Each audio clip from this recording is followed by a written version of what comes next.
Assalamualaikum warahmatullahi wabarakatuh.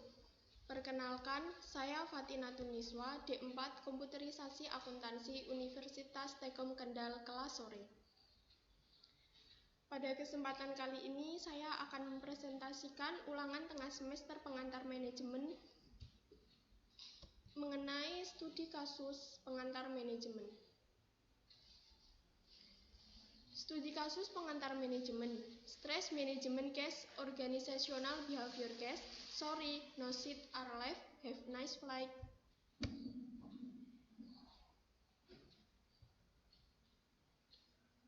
Jim Miller telah menjadi salah satu agen tiket Friendly Airlines selama 3 tahun terakhir. Pekerjaan ini sangat membutuhkan sebuah perjuangan sebagai upaya mengurangi menggunungnya kerugian yang diderita oleh Friendly Airlines. Selama beberapa bulan terakhir, pihak manajemen telah memutuskan untuk melakukan dua hal. Yang pertama, memaksimalkan pemesanan penerbangan mereka sehingga setiap kursi akan terisi. Yang kedua, meningkatkan pelayanan mereka kepada pelanggan dan membangun nama perusahaannya agar lebih dikenal masyarakat. Tentu saja Jim sebagai inti dari aplikasi atau penerbangan dari kebijakan baru tersebut. Ketika Jim memeriksa para penumpang, ia diharapkan untuk bersikap ramah dan hangat serta ia telah diperintahkan untuk mengakhiri setiap transaksi dengan ucapan "Have a nice flight". Masalahnya adalah terkadang ada banyak penumpang yang lebih memilih untuk memesan langsung daripada hanya sekedar menanyakan ada tidaknya tempat duduk yang belum dipesan di pesawat. Ternyata para penumpang ini menjadi sangat tersinggung dengan Jim dan terkadang berteriak padanya dan bahkan mengancam dia selama konfrontasi ini berlangsung dan membuat Jim menjadi terdiam. Wajahnya terlihat merah dan berkeringat. Petunjuk perusahaan tentang bagaimana cara untuk mengatasi masalah ini sangat tidak jelas. Bila Jim meminta nasihat kepada supervisornya, ia hanya diberitahu untuk mencoba memesankan para penumpang pada penerbangan lain, tetapi tetap dengan sikap ramah. Dari kasus tersebut, ada 3 pertanyaan yang perlu saya jawab. Yang pertama, apakah Jim menjadi sumber masalah ini? Apakah yang akan terjadi pada tipe tekanan pekerjaan ini? Fisikal, psikologikal, atau hasil dari perilaku? Menurut saya, dari kasus tersebut, Jim bukan sumber masalah. Masalah ini muncul diawali dengan perubahan kebijakan manajemen Friendly Airlines untuk mengurangi menggunungnya kerugian, sehingga hal tersebut secara tidak langsung menambah beban pekerjaan Jim Miller, karena Jim harus bisa mencapai target yang diberikan.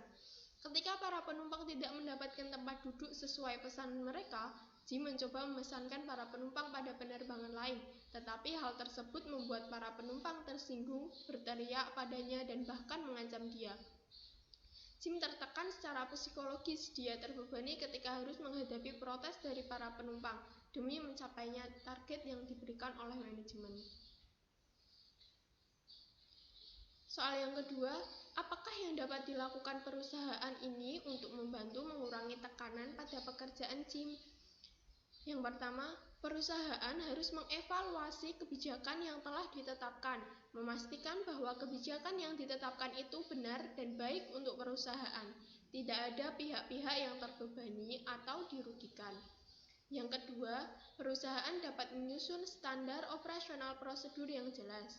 Yang ketiga, perusahaan harus mau menerima kritik, saran, dan masukan dari para karyawan dan pelanggannya untuk kebaikan perusahaan ke depannya. Yang keempat, meningkatkan kerjasama antar tim. Dalam kasus ini seharusnya supervisor tidak hanya menasihati, tetapi bisa langsung mengarahkan dan membantu Jim dalam menghadapi penumpang. Dengan begitu, Jim tidak merasa tertekan dan terbebani karena mendapat dukungan dan tidak merasa kalau dirinya bekerja sendirian. Soal yang ketiga, strategi individual apa yang dapat dilakukan oleh Jim untuk menghadapi situasi ini? Nah, ada beberapa strategi yang bisa dilakukan oleh Jim. Yang pertama, tetap tenang, ramah, dan sopan terhadap penumpang. Yang kedua, tidak terbawa emosi atau atas protes yang diberikan oleh penumpang. Yang ketiga, melatih mentalnya dan berusaha mengambil hati penumpang dengan memberikan pengertian kepada penumpang. Yang keempat, membicarakan keluhannya kepada pihak manajemen dan bisa memberikan saran kepada manajemen untuk mencari alternatif lain dalam menangani kerugian perusahaan dengan tetap mengutamakan kepuasan penumpang seperti menurunkan harga tiket, memberikan diskon, atau promo-promo menarik lainnya. Nah, demikian yang dapat saya sampaikan. Semoga apa yang saya sampaikan tadi dapat bermanfaat bagi kita semua. Terima kasih. Wassalamualaikum warahmatullahi wabarakatuh.